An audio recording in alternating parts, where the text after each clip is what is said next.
Biden wins, China will own America. You mark my words. Hopefully, we don't have to think about it. Hello everyone. I don't think I can say it any better than how clearly President Trump has already put it out, but I want everyone to never forgive how Joe Biden helped China expand America, steal American technologies, including the military and nuclear technologies. I want you guys to pay attention to this name here, the China General Nuclear Power Corporation, which is a state-owned firm and is part of the Chinese government. It's controlled by People's Liberation Army. It's been implicated in theft of highly sensitive American technology and the provision of that technology to the Chinese Communist Party. In fact, it appears that the General Nuclear Power Corporation was created for the sole purpose of stealing American nuclear secrets. CGN was formed in 2014. One of its cornerstone investors was the private equity firm BHR Partners. Headed by former Vice President Biden's son, Hunter Biden, the company put $10 million into the initial public offerings for CGN. BHR Partners was a joint venture between Rosemont Seneca Partners, an investment fund founded by Hunter Biden, Secretary of State John Kerry Stepson in 2009, and the state-owned Bank of China. This billion-dollar fund came into existence less than 2 weeks after Hunter Biden accompanied his father on a state visit to Beijing. The money to create the fund came from the Chinese government.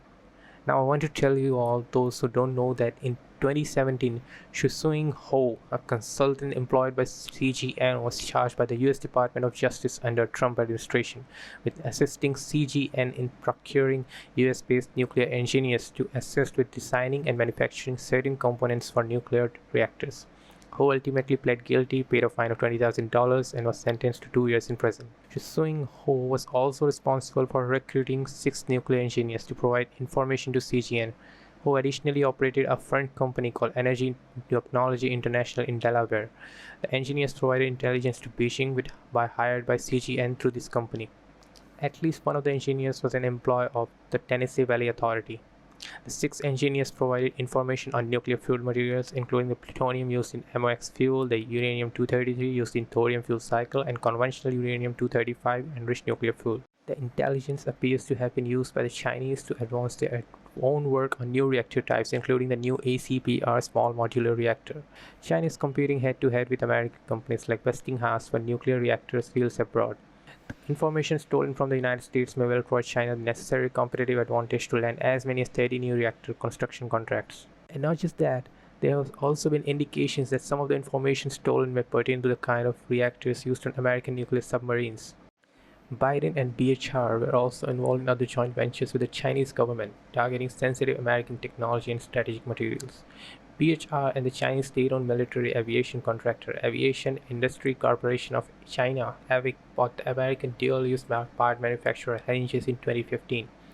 Henniges manufactures anti-vibration technology with military applications.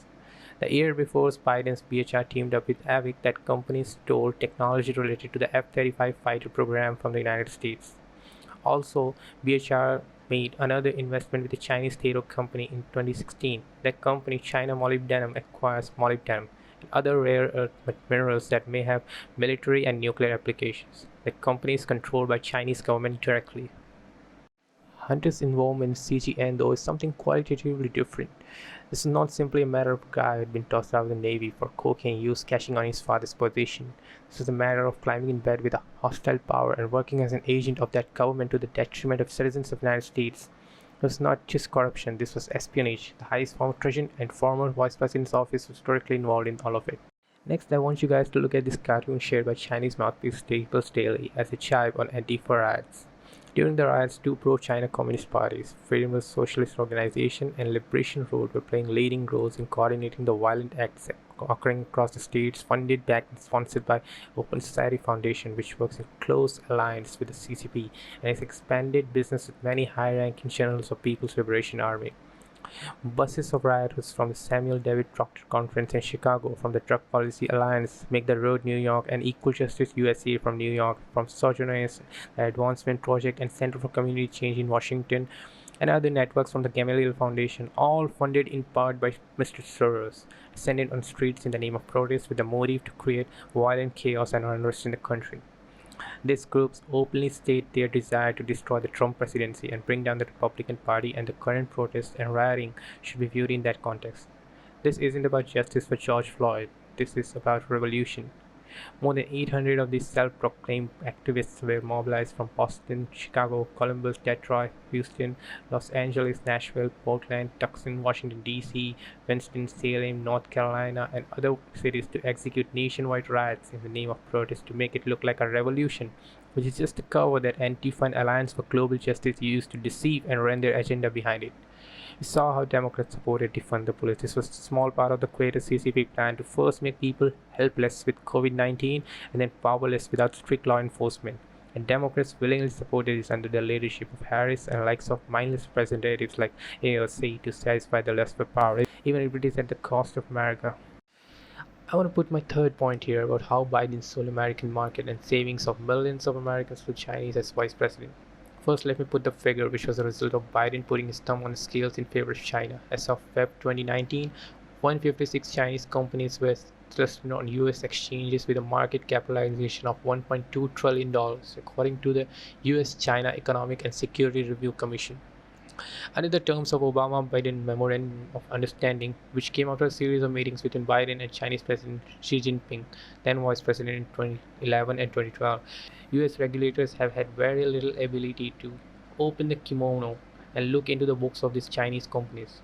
Investors had virtually no idea what the true value of those Chinese investments are. These Chinese investments did not only destabilize our economy, they also pose a national security threat because many of them are tied to the Chinese military buildup. In May 2013, the Public Company Accounting Oversight Board, which is overseen by the Securities and Exchange Commission to help protect investors from fraudulent corporate financial reporting, signed off on the official MOU giving Chinese what they wanted as a necessary step to be listed on US exchanges, eliminating the interference of trade and investment protectionism. This was a national security issue because it directly put American shareholders at risk and American companies at a disadvantage and allowed our preeminence of being the gold standard for financial markets to erode. The MOU allowed Chinese companies to openly defy US laws and regulation for financial transparency and accountability.